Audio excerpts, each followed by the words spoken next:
Hola, ¿qué tal familia? Bienvenidos al canal. Hoy es miércoles 3 de julio del 2024 y arrancamos con la información.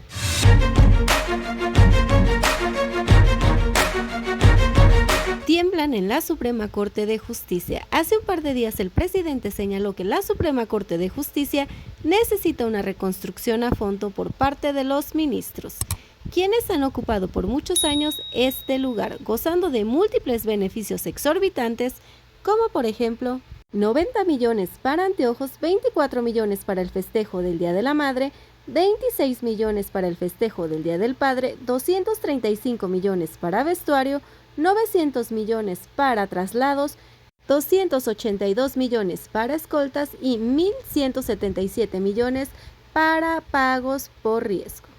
Sin duda alguna que viven en la total opulencia. Es por ello que una ministra hoy pide la destitución de otra ministra, quien ha actuado con total nepotismo y deficiencia. Y claro, como ya es bien sabido, los chayoteros ya salieron a defender. Ministra, la primera pregunta es, yo tenía la información, pero no la tenía confirmada, así que no la pude publicar hoy, que usted en la sesión privada de ayer del Pleno de los Ministros, en la privada, propuso la renuncia de la ministra Norma Piña a la presidencia de la Corte para poder negociar la reforma judicial. ¿Me confirma o me lo rechaza? Nosotros tenemos sesiones privadas lunes, martes y jueves antes de entrar a la sesión pública. Normalmente comentamos alguna inquietud que tengamos sobre los temas que se van a tratar o bien sobre algún otro tema distinto. Yo lo que planteé el día de ayer en la sesión privada que tenemos en el Pleno de los Ministros es la necesidad de una reflexión sobre considerar la conveniencia de que la ministra Norma Piña permanezca como una interlocutora con el Poder Legislativo fundamentalmente, que es donde se está analizando la reforma al Poder Judicial Federal que planteó el señor presidente Andrés Manuel López Obrador el pasado 5 de febrero. Entonces, esta necesidad de reflexionar, si queremos continuar con este camino que durante año y medio se ha venido dando, en donde es evidente el rompimiento y del diálogo con los otros dos poderes, esta necesidad que hoy tenemos de interlocución para que se pueda escuchar nuestra voz de los ministros, magistrados y jueces contra los actores que están en este momento discutiendo esta reforma. Entonces fue una reflexión que planteé al seno del Pleno de los Ministros efectivamente el día de ayer en la sesión privada. Sí, ahora tengo la versión de que los ministros le dijeron mayoritariamente que no. Los ministros no se pronunciaron en función de una aceptación o un rechazo. Los ministros expresaron sus opiniones, sus posiciones, esta necesidad tan importante del diálogo, esta necesidad de que haya un proyecto y una estrategia. La ministra Norma Piña fue receptiva ante la inquietud que estuvimos planteando y finalmente quedamos de seguir platicando y continuar con este diálogo para que podamos construir al interior del Pleno de la Corte una posición que se lleve ante los órganos legislativos que van a decidir sobre qué va a pasar, cómo va a pasar esta reforma y en qué condiciones se va a estar dando.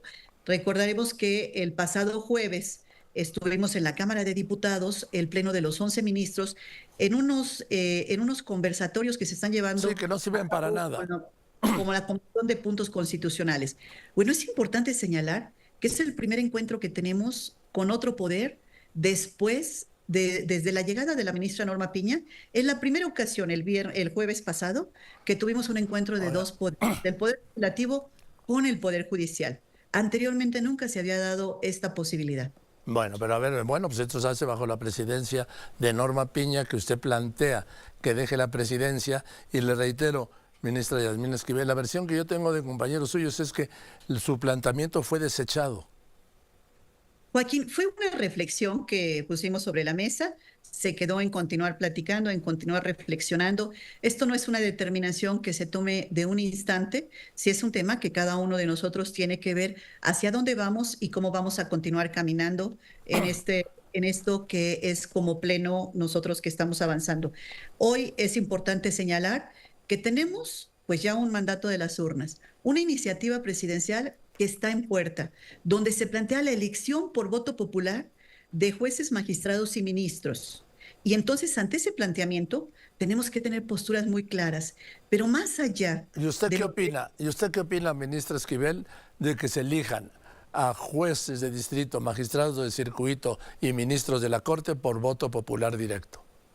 Sí, mire, yo planteé 7 puntos fundamentales el jueves pasado que Sí, estuve en pero la sobre mesa este punto en del diálogo particular. nacional. Planteo que estoy a favor de la elección del voto popular de jueces y magistrados de aquellas vacantes que se vayan generando cada 3 años para que se implemente la reforma al Poder Judicial de manera progresiva, de manera paulatina, de manera escalonada, Joaquín.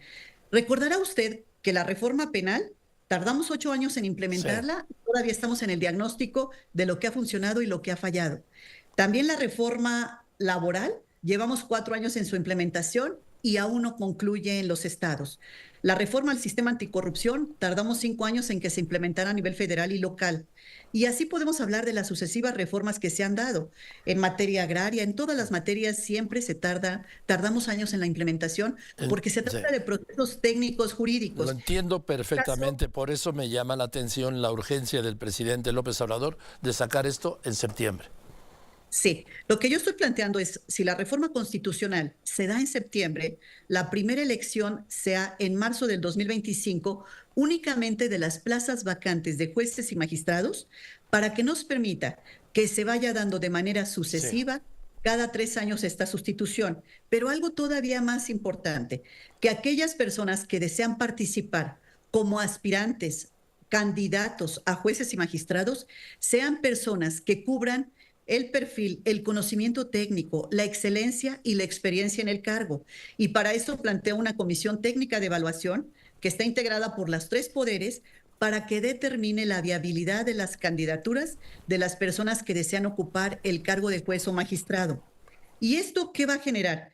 Que tengamos una garantía de la excelencia de los jueces y magistrados, que es una gran preocupación, que pueda llegar cualquier persona que no tenga la experiencia y el perfil. Esto nos daría la garantía si pasa por esta comisión técnica de Ahora, evaluación. dígame, Luego, ¿está de acuerdo en el caso de los ministros o cómo lo plantea? el caso de los ministros, yo planteo la elección por voto popular de la totalidad de los ministros en la próxima elección, que sería en marzo del año 2025, a partir de la reforma constitucional de septiembre. Pero regresando al punto que yo le comentaba, es importante señalar el respeto a los derechos laborales de todos los integrantes del Poder Judicial Federal. Y esto, el artículo 10º transitorio del planteamiento que hace el señor presidente, ya protege los derechos laborales de todos los trabajadores del Poder Judicial Federal. Lo que yo planteo también es el respeto a los derechos de los jueces y magistrados en materia laboral y por eso esta sustitución sucesiva únicamente de las vacantes y considerando que en marzo del 2025 se tendrían 300 vacantes de la totalidad, que son 1,653 jueces y magistrados a nivel federal. ¿Y por qué esta sucesión y este planteamiento progresivo? Porque hay 1,500,000 amparos aproximadamente que se ven anualmente en el Poder Judicial Federal. Entonces, el planteamiento de la escalonado nos permitirá tener estabilidad en la continuidad de los expedientes que se encuentran en trámite, que son más de casi 1,500,000 de ellos. Ahora, dígame, ministra Esquivel, ¿está usted clara que con su planteamiento, usted que tanto luchó y peleó por llegar y todo lo que hizo para llegar a ser ministra, va a dejar de ser ministra? Pues ese fue la determinación de las urnas. Ese es el planteamiento en la iniciativa No presidencial. es el planteamiento en la iniciativa Podemos, presidencial. hoy Porque, no por ejemplo, podemos. ¿sí? Ujú, Por sí. ejemplo, dice el presidente hoy, dice, pese a las consultas, la decisión de someter a las urnas a jueces, magistrados y ministros es inamovible. Es decir, entonces él es el que está marcando cómo debe ser la reforma de septiembre, no el Congreso. Es inminente que va a haber una reforma al Poder Judicial Federal. En eso han coincidido los diferentes actores políticos de las diferentes fracciones parlamentarias. Hoy tenemos que ver cuáles son los puntos de encuentro, cuáles son los puntos de disenso para avanzar en ellos. Algo que yo estoy viendo que es irreductible es la posición de que los jueces, magistrados y ministros vayamos a las urnas o vayan a las urnas los candidatos y se elija los que el pueblo diga, los que las personas digan. Aquí el punto central y el punto más delicado es cómo vamos a hacerlo, en qué términos se van a hacer, cómo sí se va a poder lograr este objetivo, que es justamente el planteamiento del presidente y del grupo mayoritario del Congreso, del grupo mayoritario de la Cámara de Diputados fundamentalmente, que es los que están haciendo el dictamen y que este tiene que quedar listo a más tardar la última semana de agosto para que pueda subir al pleno de la mesa directiva y se vote en la siguiente legislatura, que será la legislatura 66, donde se ha votado en pleno este asunto.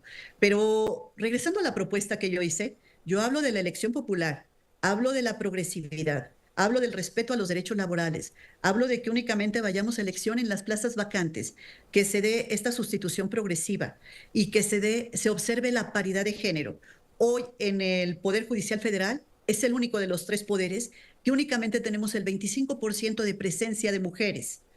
No es así en el caso del legislativo y el ejecutivo. Entonces tenemos que ir al principio de paridad de género, observar este principio en este proceso que se va a dar de reforma.